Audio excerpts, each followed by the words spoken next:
कोथरूडमधील निंबाळकर चौकात शनिवारी सायंकाळी 8:30च्या सुमारास एका काळ्या रंगाच्या थार SUVने 5 ते 6 पार्क केलेल्या दुचाकींना जोरदार धडक दिली आहे। या अपघातात दुचाकींचे मोठे नुकसान झाले, मात्र कोणीही जखमी झालेले नाही। गाडीचा चालक ऋषिकेश सुंदर पुजारी वय वर्ष 33 असून अपघातानंतर तो घटनास्थळावरून पळून गेला होता। मात्र अलंकार पोलिसांनी तत्परता दाखवत त्याला ताब्यात घेतले आहे।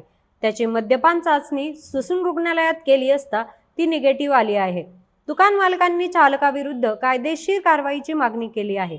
अपघाताचा तपास अलंकार पोलीस ठाण्यात सुरू आहे। या अपघाताचा सगळा प्रकार CCTV कॅमेऱ्यात कैद झाला असून चालकाने भरधाव वेगाने आणि विंडोवर डार्क फिल्म लावून गाडी चालवली होती, त्यामुळे त्याला ओळखणे कठीण झाले होते। पुण्यातील रस्त्यांवर सावधगिरी बाळगण्याचे आवाहन पोलीस प्रशासनामार्फत करण्यात आले आहे।